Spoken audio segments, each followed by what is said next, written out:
whoa, okay, guys, wait, before you start spamming dislike and leaving hate comments in the comment section, no, okay? I love Prisoner of Azkaban. This movie is great. I think it's a great film. Alfonso Cuarón did an amazing job, and I will point this out in my review, but just because I think the film is slightly overrated does not mean it's a bad film. I think it's a great film. It's technically my third favorite Harry Potter film. It's amazing. I love it. Just, I don't think it's the best. Whenever you go on film Twitter or you talk to Harry Potter fans and you ask them what their favorite Harry Potter film is, they go, oh, Prisoner of Azkaban is so amazing. I'm not like that. I think this movie is amazing and is great in its own right, but it's not my favorite Harry Potter film. Okay, we got that out of the way. We all good? Okay, let's just get into the review. Harry Potter and the Prisoner of Azkaban is directed by Alfonso Cuarón, and I think overall Prisoner of Azkaban is one of my favourite Harry Potter books. It's at least in my top 3. I really enjoy that book. To me, it's one of the Harry Potter books that feels dark, but also not too dark to where it gets a bit depressing. It's almost to the point where, like, the kids are growing up and you can feel them growing up, but it doesn't lose the light-hearted, whimsical nature of those first 2 books. And I honestly think Alfonso Cuarón did a really amazing job at translating that tone and putting it into the movies. I think by sort of grounding the Harry Potter universe and making it a bit darker, it really did wonders for the franchise. I mean, yes, it gets darker, but I don't think it completely gets rid of that whimsical tone that Christopher Columbus established in those first 2 films. Instead, it's more like Cuarón makes his own sort of stylistic, whimsical style. And I honestly think Alfonso Cuarón's directorial style was a massive benefactor to the Harry Potter franchise moving forwards, because I mean, when you get to the other directors in the franchise, you can really feel their inspiration from Cuarón's work, and you can feel that influence their work. I think it was such a great choice. So that being said, I think some of the stylistic changes Cuarón makes are a bit weird. Like, for example, making Tom the innkeeper a weird hunchback with a weird laugh. It's just weird, like, why did he do that? It was completely unnecessary. And then you have the weird shrunken Rastafarian head, which is really entertaining. Lenny Henry is great as it, and it makes the night bus sequence incredibly bizarre and zany and crazy and insane, and it's amazing, but just, it's weird. Yeah, take it away, Ernie. It's going to be a bumpy ride. And then you've of course got Dawn French as the new fat lady, and she is fine. She can be a little bit unfunny, but yeah, she's fine. Shut up! Shut up! Also, he did a massive makeover on Professor Flitwick. No longer does he look like how he did in Philosopher's Stone, he now looks like this, and he's now the choir teacher or something. I don't know, I think some of Cuarón's stylistic changes were a bit weird and kind of breaks the continuity of the films. Like, you watch the first 2 and then you get to Prisoner of Azkaban, and you sort of just get tonal whiplash. You're like, whoa, what happened here? And overall, I think there are many changes that Alfonso Cuarón makes that are for the better for the franchise. The new design of the Hogwarts exterior is fantastic, and it makes the castle feel much more ancient and magical. The scenes in the film that shows the changing seasons feels very in line with the transitions J.K. Rowling writes in the books. Many chapters in the books open with things like winter flew by for Harry and soon it was summer, or spring was approaching when Harry just thought it was Christmas a week ago. I think it's a really cool stylistic and visual change that Cuarón puts into the film.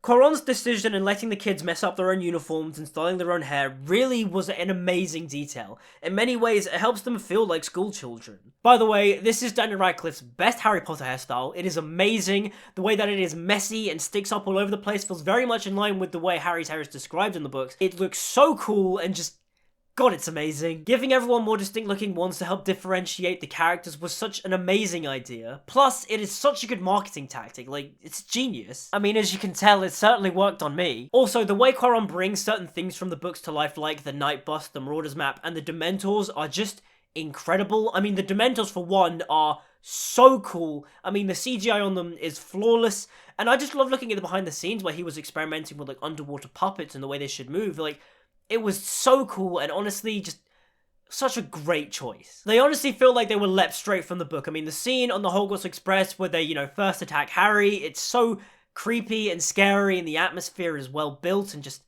it's so good. Now, getting on to the cast for this film, everyone, once again, is fantastic. The trio have really come into their own, particularly Daniel Radcliffe and Emma Watson. Though I will say, when it comes to Harry, there is one scene in this film that always stands out to me, and that is the "He was that friend" scene. He was that friend! Like, it's not Daniel Radcliffe's fault. In many ways, he delivers the scene quite well. It's just the way the scene is written and sort of directed and translated onto the screen is just weird. Like, Harry is, like, sad and he's crying, and he goes from, like, 0 to 100, and, like, just like that. Like, out of nowhere, he's just like, "He was that friend!" Like, it is so unintentionally funny to me. I think it is hilarious. He was that friend! And also, like I mentioned in my Chamber of Secrets review, the movies start to continue to ruin Ron. In the sense of, this is the movie where Ron just starts saying really dumb and weird things. So painful.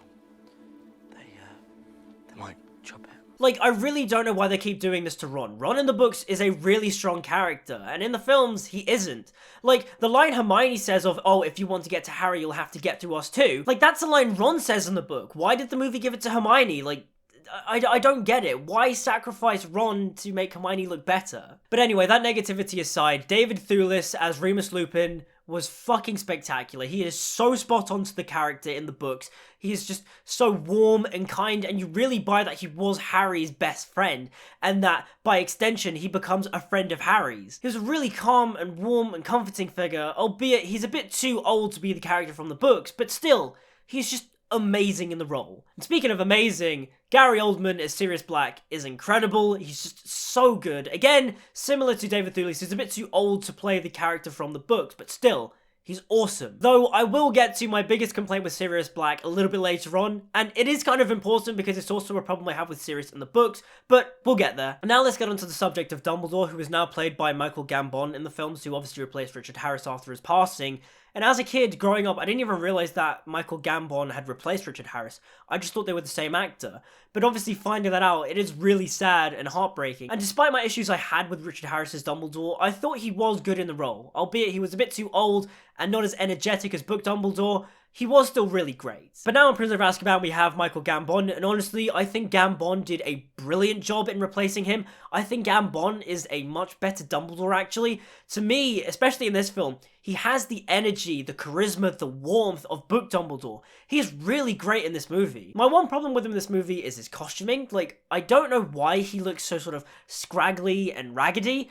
This is something that they don't fix until Half-Blood Prince, but still, like, he looks so weird. But this is actually my favourite performance of Michael Gambon as Dumbledore. To me, he manages to capture the magic of book Dumbledore and bring it to the big screen in this movie. He's perfect. And it's weird though, because as he continues to play the role, he just gets, weird. How did you put your name in a goblet of fire? Now, Prisoner of Azkaban, like the previous two films, does a really good job at adapting the book it's based on.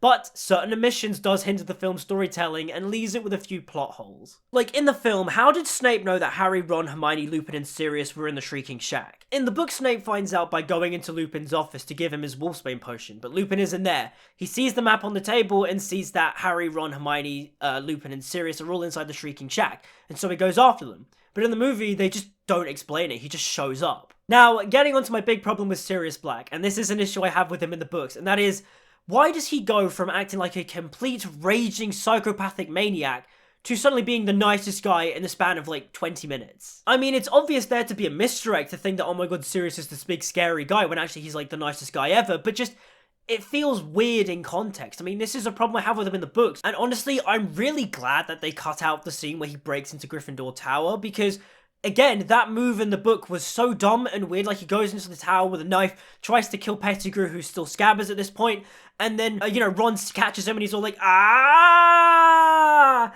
no! Speaking of, the way it's done in the book is terrifying, especially listening to it in the audiobook. Stephen Fry reads that line so, like, hauntingly. Like, I remember waking up because of how loud he does that scream. It is bone-chilling. But yes, despite how scary I think that scene is, I'm glad it's cut because it makes Sirius's turn from being perceived as the, the scary psychopathic murderer to, the nicest guy ever and Harry's godfather.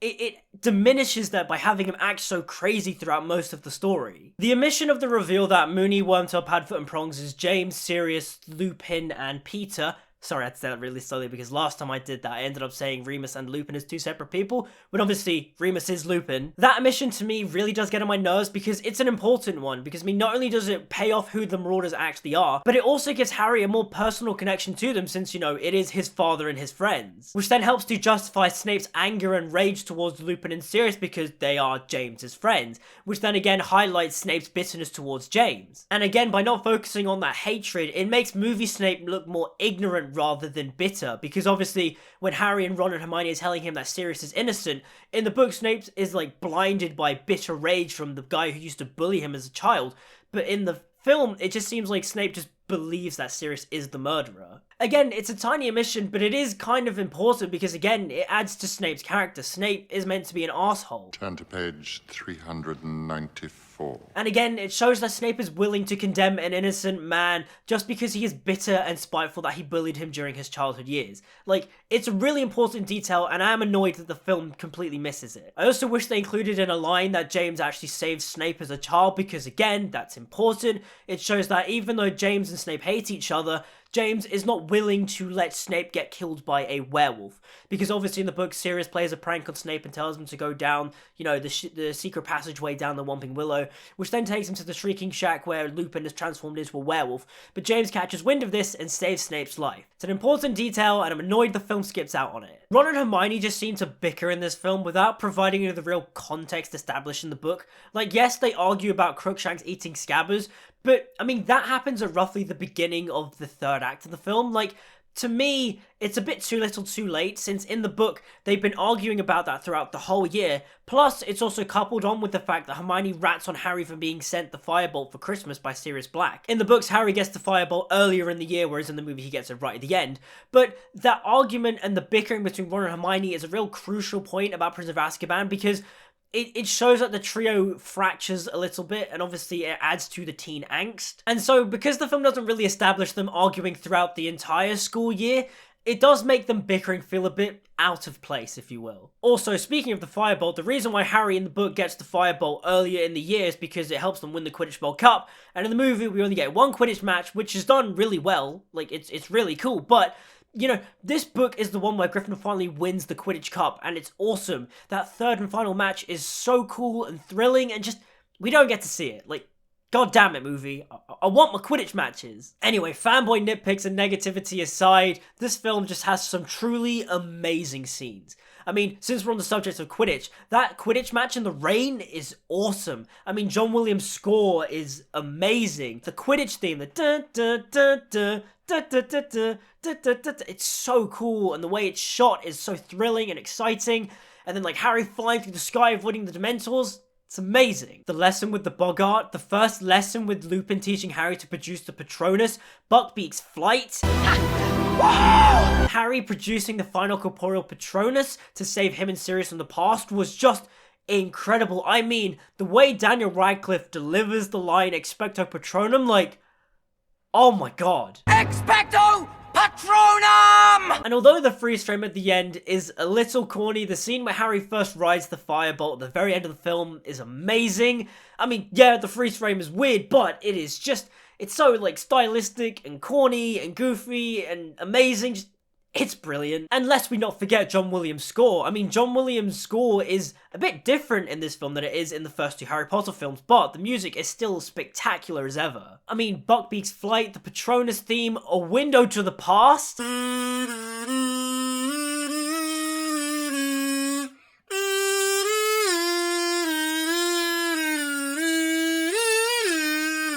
But overall, Harry Potter and the Prisoner of Azkaban is a great film. It's a great Harry Potter film. Like I said earlier, it's in my top 3. I don't love it as much as everybody else, but it is still a fantastic film. It's wonderfully directed, it's wonderfully stylized, the cinematography is great, the visual effects is great, the acting is solid all round. It's a wonderful movie, and yes, I love it. But what do you guys think of Harry Potter and the Prisoner of Azkaban? Let me know in the comments down below. Like, subscribe, follow me on social media, it's all down in the description. And until we meet again, see you guys next time.